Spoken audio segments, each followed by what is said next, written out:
que era para ser um medicamento revolucionário no auxílio do tratamento de náuseas e insônia, veio a se tornar um dos maiores acidentes médicos da história.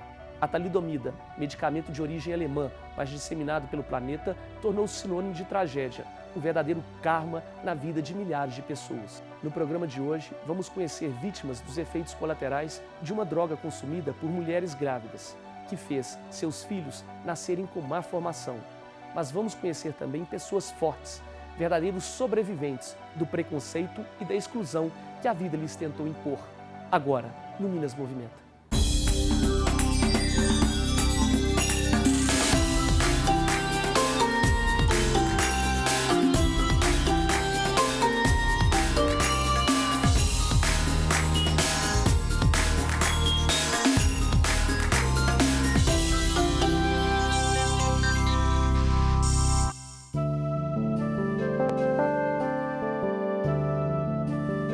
A talidomida é um potente analgésico que era receitado para combater os enjoos matinais em grávidas. Chegou ao mercado pela primeira vez na Alemanha em 1957 e foi rapidamente prescrito em 46 países. Por causa dele, crianças nasceram sem os membros ou com os braços e pernas bem mais curtos. Também foram registrados problemas na formação dos olhos, dos ouvidos, da genitália e de órgãos internos dos bebês. Hoje, são conhecidas 750 vítimas no Brasil. Em Minas, são 16. E no mundo, 15 mil.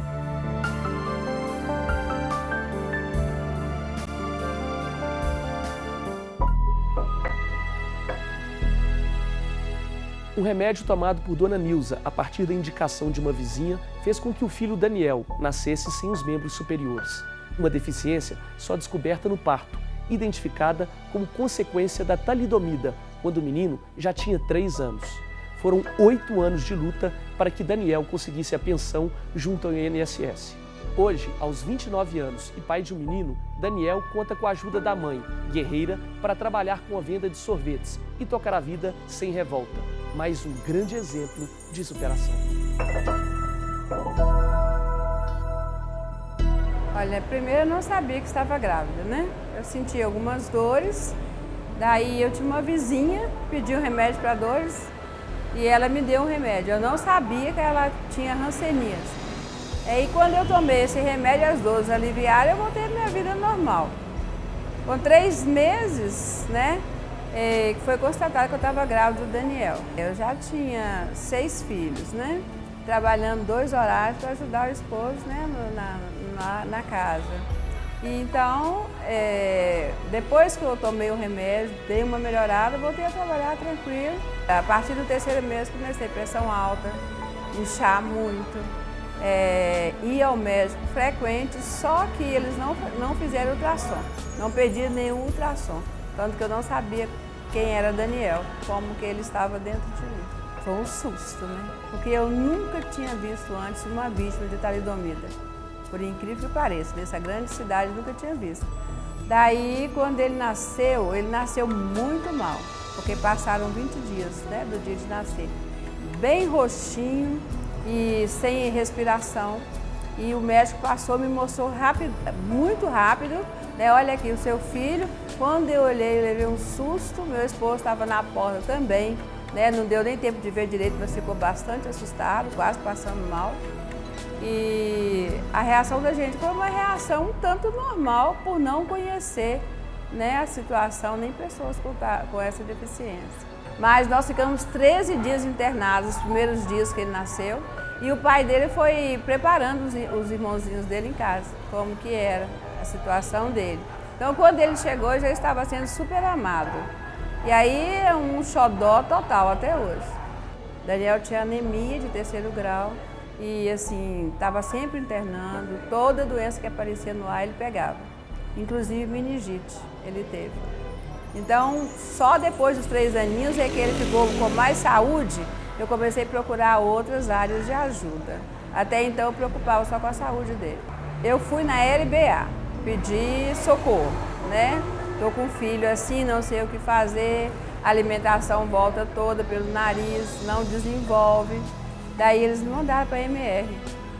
E lá na MR eu comecei a fazer o tratamento dele lá de fisioterapia, de terapia ocupacional. E um certo dia um funcionário de lá, né, enfermeira, ortopedista, não sei, me perguntou se ele era vítima de talidomida. E eu levei um susto, porque eu não sabia o que era talidomida. Aí ele falou assim, me deu o endereço da associação, pediu que eu procurasse a Rosângela. Foi então, quando eu cheguei lá, a Rosângela me orientou o que eu deveria fazer. E aí eu comecei a tomar as devidas providências, recorrer tanto ao tratamento como à pensão alimentícia. É uma dificuldade muito grande para a gente conseguir as coisas. E o próprio governo tem uma mente totalmente deserta quanto às necessidades das vítimas. Com 3 para 4 aninhos, eu comecei a entrar nos papéis do INSS e sempre voltando dizendo não, né? Daí, indeferido, eu insisti, não desanimei, continuei insistindo. Até 11 anos, nós conseguimos uma resposta positiva. O Brasil é um país super desinformado, né? Eu não era tão assim, indouto a ponto de não entender alguma coisa e nunca tinha ouvido falar de talidomida. Assim como eu, o Brasil, assim, uma porcentagem, quase que 90% não sabe. Não sabia que era talidomida e ainda hoje não sabe. E eu não sabia que esse remédio, quem ainda estava procriando, né, ainda tinha filhos, podia tomar esse remédio ou não. Então, assim, muitos anos depois que Daniel nasceu, através da associação, é que eu fiquei sabendo que não podia tomar esses remédios, né? As mulheres que ainda podem engravidar não podem usar esse remédio. E por incrível que pareça, eu internada com a minha irmã, eu encontrei uma mulher tomando talidomida, quase desmaiei. Quando ela me falou, super nova, 2 filhos, 20 e poucos anos, usando talidomida para dor, uma dor insuportável que ela sentia. Ela estava internada ao lado da minha irmã. Eu falei, a desinformação continua.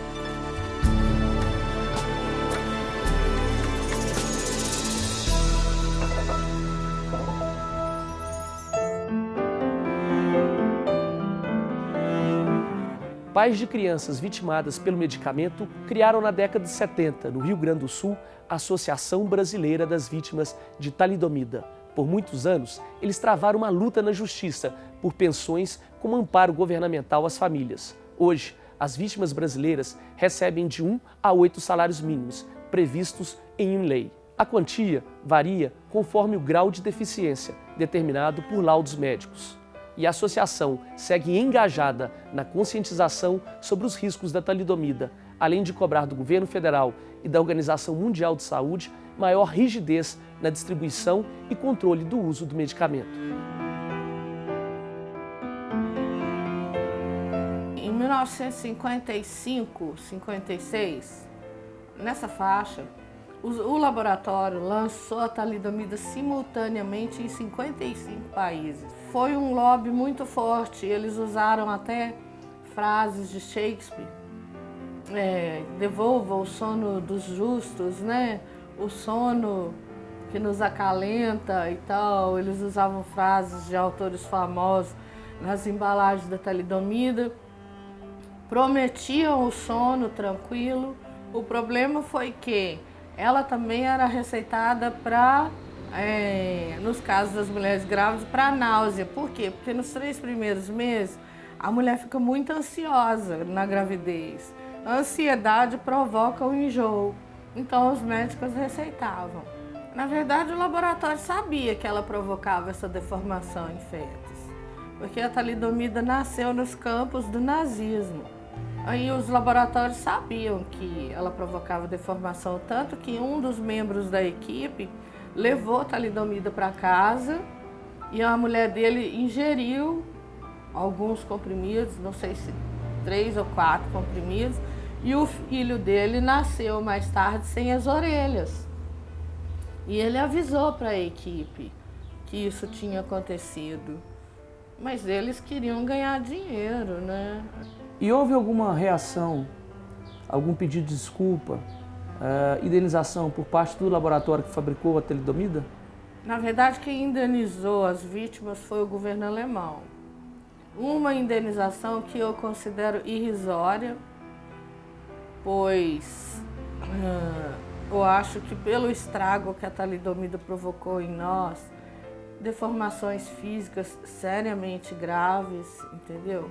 Hoje nós temos, todas as vítimas da talidomida têm dores musculares, tem problemas porque a talidomida não afeta só os braços, que a deficiência clássica da talidomida é os bracinhos curtinhos.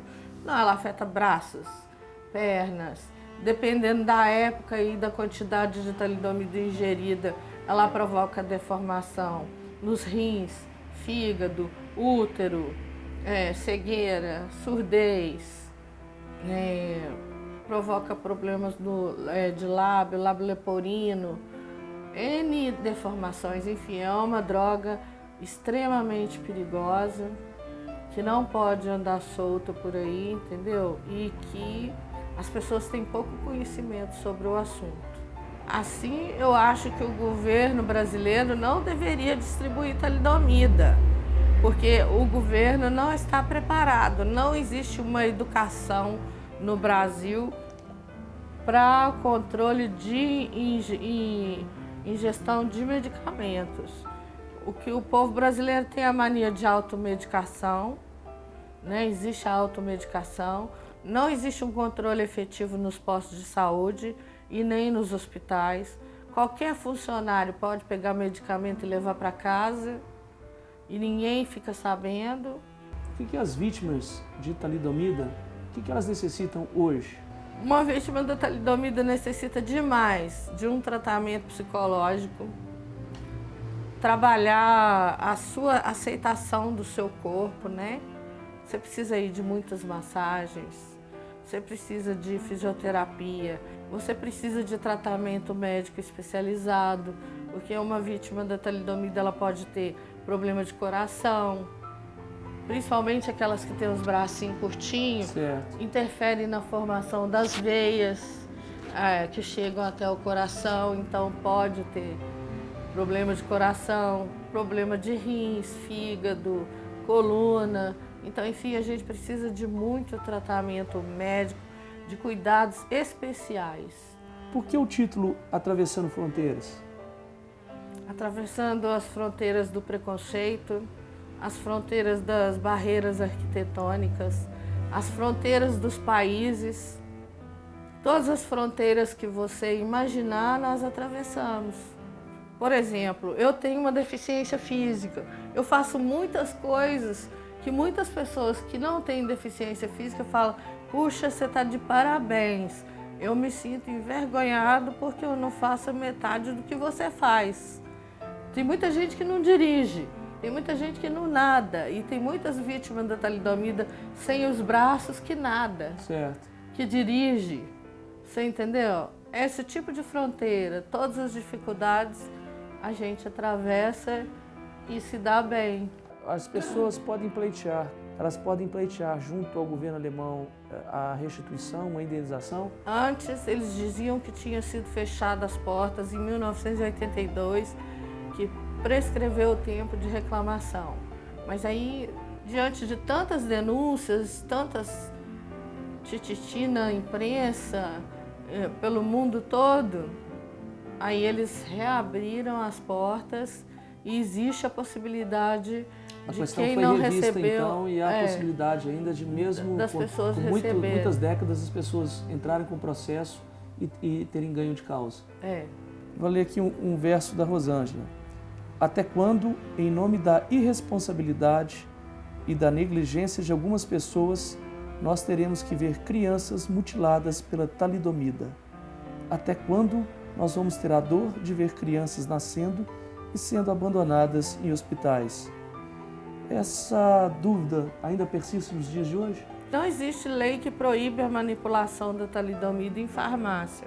Se a pessoa não encontrar a talidomida nos postos de saúde, ou nos hospitais, ou não encontra a venda na farmácia, ela pode solicitar uma manipulação da talidomida. A lei não proíbe.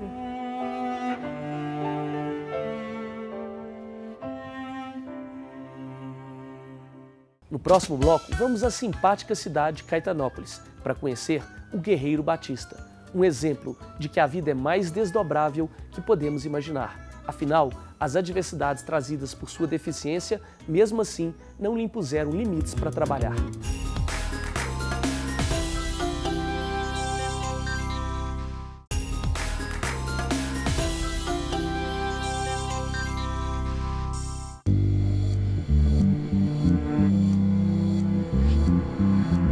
No Brasil, a talidomida é produzida exclusivamente pela Fundação Ezequiel Dias, FUNED, em Belo Horizonte, para tratamento de hanseníase e lúpus. É o Ministério da Saúde quem controla a demanda e faz a distribuição gratuita das unidades de saúde. Liz, por que a FUNED fabrica a talidomida? Ela fabrica a talidomida especificamente para atender o Ministério da Saúde, as demandas do Ministério da Saúde, né? O Ministério compra a talidomida da FUNED e distribui para as unidades de saúde de todos os estados do Brasil. É a mesma talidomida daquele tempo? Sim, é a mesma, só que as indicações mudaram, né? Ela é utilizada hoje no tratamento da hanseníase, né? De doenças degenerativas como lúpus eritematoso, DST, AIDS e do mieloma múltiplo. Os efeitos colaterais existem? Ainda continuam existindo os efeitos teratogênicos, né? Tanto é que existe hoje uma portaria, uma resolução específica para o produto talidomida, né? Nessa resolução, ela vem descrita a forma, né? A forma como ela é prescrita, né? As indicações, os cuidados que tem que ter, as pessoas devem tomar, né? Durante o uso da talidomida, né? E as orientações, como que o médico tem que orientar, né, o paciente, como que o paciente, né, deve proceder durante o uso do medicamento talidomida.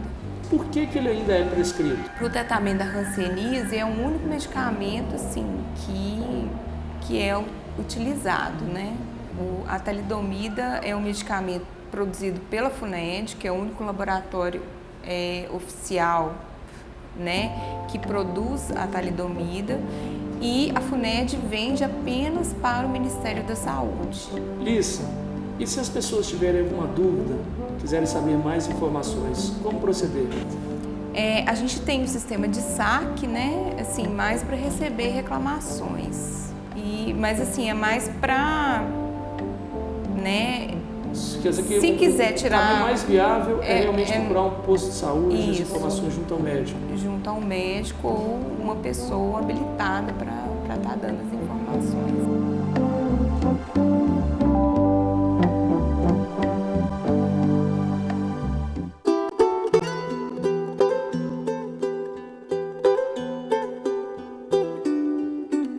O ser humano que vamos conhecer agora é uma amostra clássica da tragédia causada pela talidomida. Batista nasceu praticamente sem 3 dos seus 4 membros. Tinha tudo para se tornar um dependente completo e não seria fácil encontrar motivação e desenvolver habilidades para trabalhar em ofício que exige tanto vigor físico. Mas ele se superou e hoje é exemplo de vida para todos nós.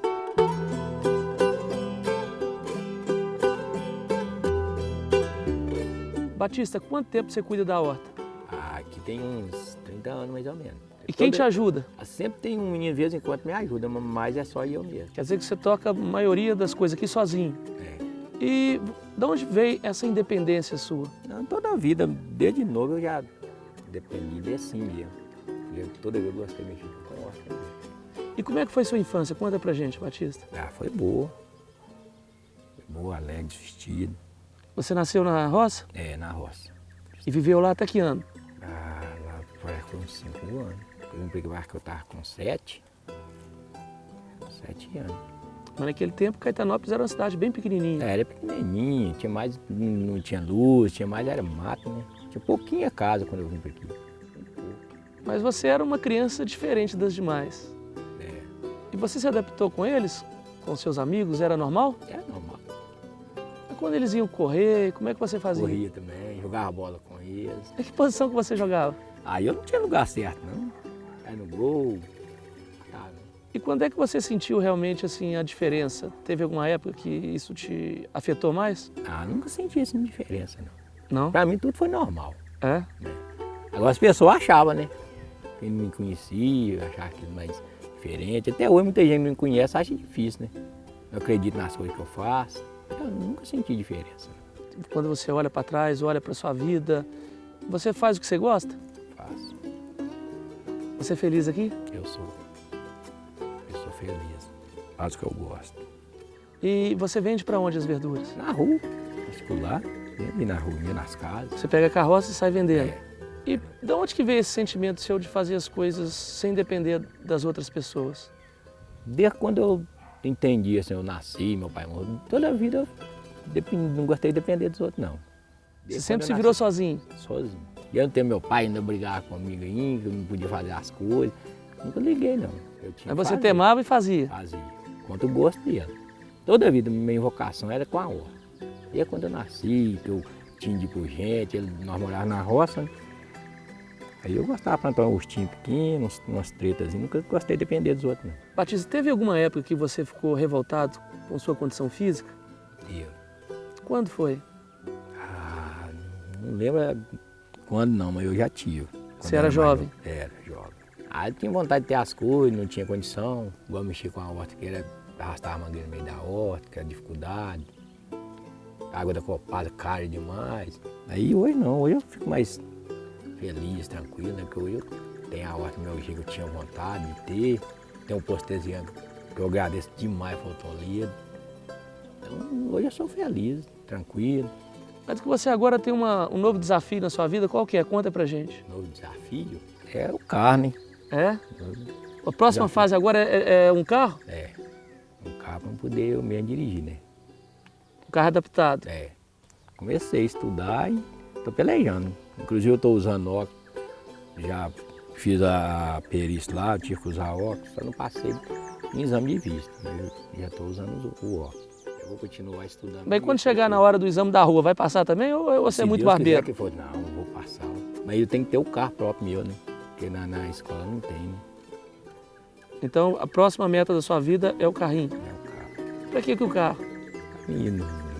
Porque tem vontade, né? Sem independência. Quer dizer que agora você quer aposentar a carrocinha, coitado? Não vou aposentar ela, não. Nem é doido.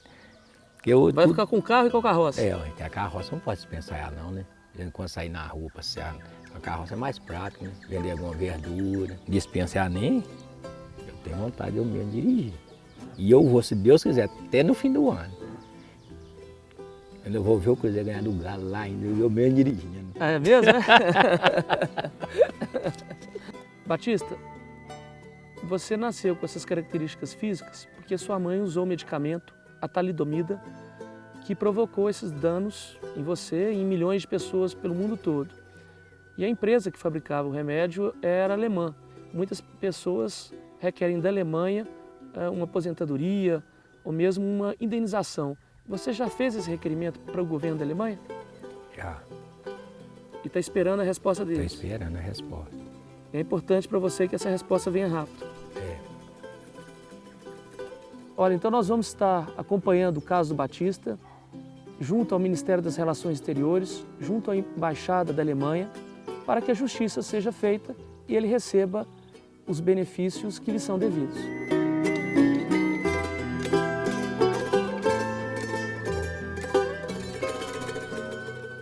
No Minas Movimenta de hoje, você conheceu histórias de pessoas que ficaram marcadas para sempre por um erro, mas pessoas que são exemplos para gerações seguintes. Exemplos de que há sempre um caminho a seguir, mesmo que a vida mostre o contrário. Continue nos acompanhando no objetivo de fazer multiplicar uma rede de solidariedade em nosso estado. Entre em contato pelo Twitter, Facebook ou nos mande um e-mail. Assista os programas também pelo nosso canal no YouTube. Para ajudar alguém ou alguma instituição, ligue para o Alô Alterosa e deixe seu recado. Um forte abraço. Até semana que vem com mais um Minas Movimento.